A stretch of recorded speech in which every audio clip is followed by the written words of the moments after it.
Ate, bale, paano po ba tumataas yung mga paninda? Bale, ano po yung nagiging dahilan? Pagkakonti lang ang dating. Ano Yung naman lang po yung... supply and demand, yun yun. Yun po ngayon. Bale, ano po yung nagiging epekto po nun sa mga bumibili sa inyo? Hindi sila makabili ng marami. Dapat dati sa kilo, naging kalahati na lang. Pag tumataas po yung mga tinitinda niyo po. Mga tinitinda?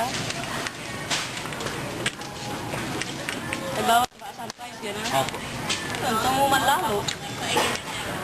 Bale, paano po kayo kumusta po kayo kumukuha ng mga pinangkakain niyo gano'n? Hindi, kahit paano naman, nakakapagbenta naman. Pero, nahihirapan lang po talaga. Oo, talaga ngayon pahirapan talaga magbenta. Swerte-swertehan na lang. Ano na lang po yung ginagawa niyo para po, halimbawa, may ginagawa po ba kayo para, bawa po nagtaas, para kahit pa paano may lumapit na mamimili gano'n? Hindi, kasi naman suki-suki na rin naman, di ba? Ganun.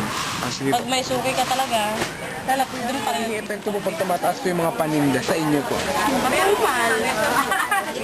Walang benta.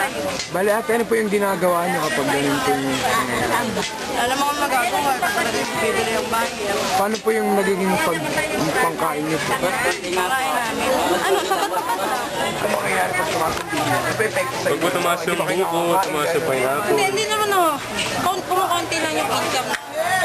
Inuwi namin pera, gano'n. Pag tumataas yung mga ingredients namin dito sa malamigan. Para yung gatas, susukan. Kaya kumukunti din yung income namin. Pero ganun din po yung production nyo ng ano. Oo, ganun pa rin. Hindi namin tinitipid. Salamat po ate sa pamilihang bayan.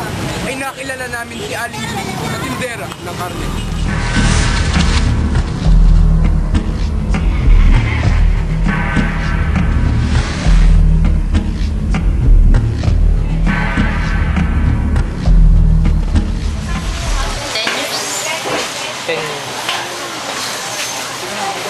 Next po, dun po sa 10 years na yun, ano po yung mga economic problems, yung mga problema pong naka-apekto dito sa pagtitinda nyo po sa Taas palengke? sa presyo ng baboy, tapos yung pagkaroon ng sakit ng mga baboy, ganun. Bago-bagong presyo, masisira ang pagtitinda natin. Yan ako kami magbenta. Pag po tumaas yung presyo, pari po yung nga pa nagkasalag yung mga baboy, kumukunti po yung Benta, binibili. tuman.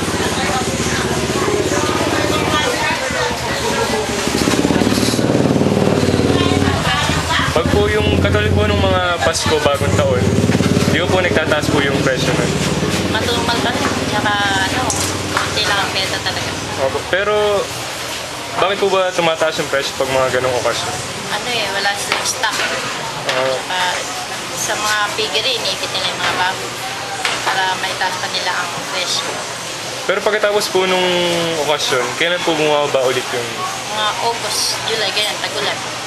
tagulan na po bumababa? Ayun, yung mga paninda nyo po pala, saan po nanggagaling? Meron po bang definite na province ang gagaling po? Kasi kami mahango lang ang may bumabagsak dito yung taga-Baligo. Taga-Baliwa. Mataas na po yung benta nila nung pag malala yung lugar ng gagaling.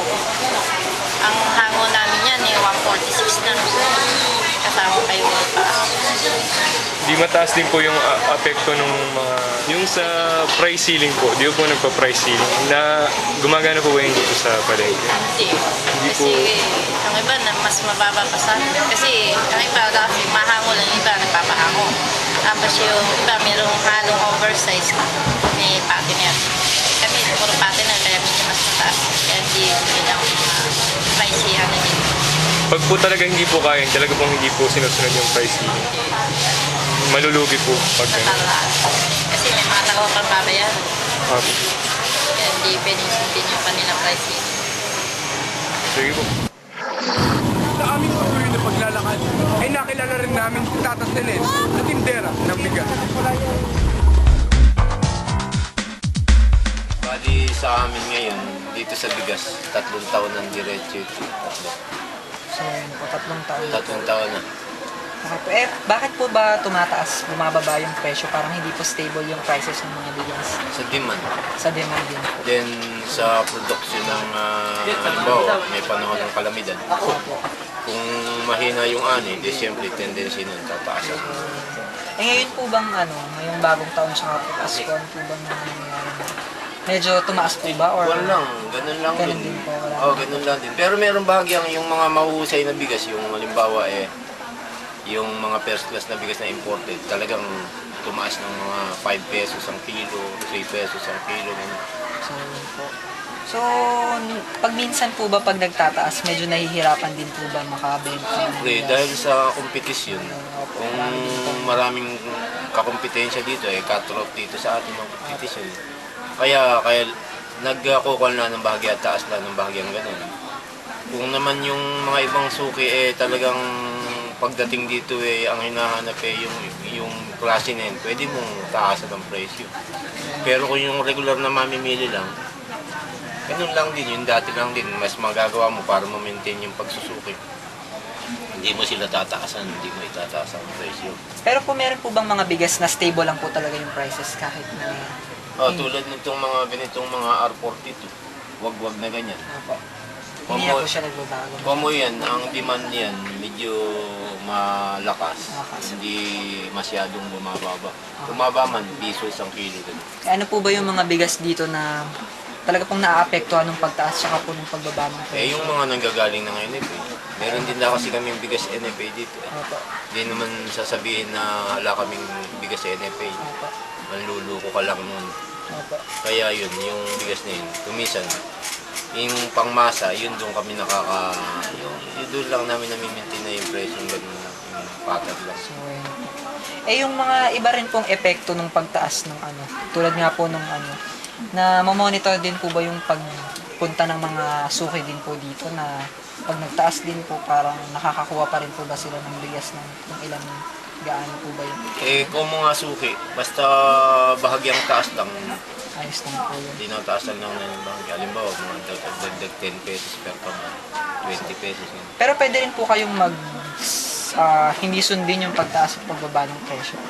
Pwede rin, dahil nasa free enterprise nga tayo, yun ang laban. Kayo din po ang Para yung suki mo, wag lang mawala. dito na Kahit na ang tubo mo lang ay maliit, pwede na yun. Dahil may pagkakataon naman, bigla namang may presyo na makukuha naman sa intercity na mababa. Hindi naman alam ng mamimili na mababa na. Ganun pa rin. Doon naman kami nakakabawi. saan po ba nanggagaling yung iba't ibang bigas po nyo dito sa Merong Isabela, pero karaniwan, sa Naldiponso, saka Intercity, Balagtas. So, yun po. Yung sa tingin nyo po ba bakit papaano po ba masusolusyonan din po yung iba't ibang kunyari po may kalamidad din po paano din po kayo makakakuha ng maraming bibili sa inyo kung gano'n din po kataas yung sa inyong paraan Sa pagandahan na lang ng pakikiharap sa suki. Ganun na lang ang laban namin dito, yung matatanda ng suki. Tapos nga yung isang pakikisama mo sa suki. Ganun. Ayun po. So ayun po, salamat po. Yun na lang po yung mga tanong. Sige. Thank you po. Kasi tatasenin. Sana po, sa aming mga naibahaging impormasyon ay nabigyan namin kayo ng kaunting kaalaman tungkol sa isa sa mga problema ng ating ekonomiya, ang inflation. Kaya naman bilang mga mamamayan ng ating bansang Pilipinas, nararapat lamang na tayo ay makibahagi at makiisa sa mga bagay-bagay na pumapalibot sa ating ekonomiya. Ako po si Admir Mariano. Ako naman po si Kibal Daba At ako naman po, si Joko Sansag. at ito ang Econo Pulse.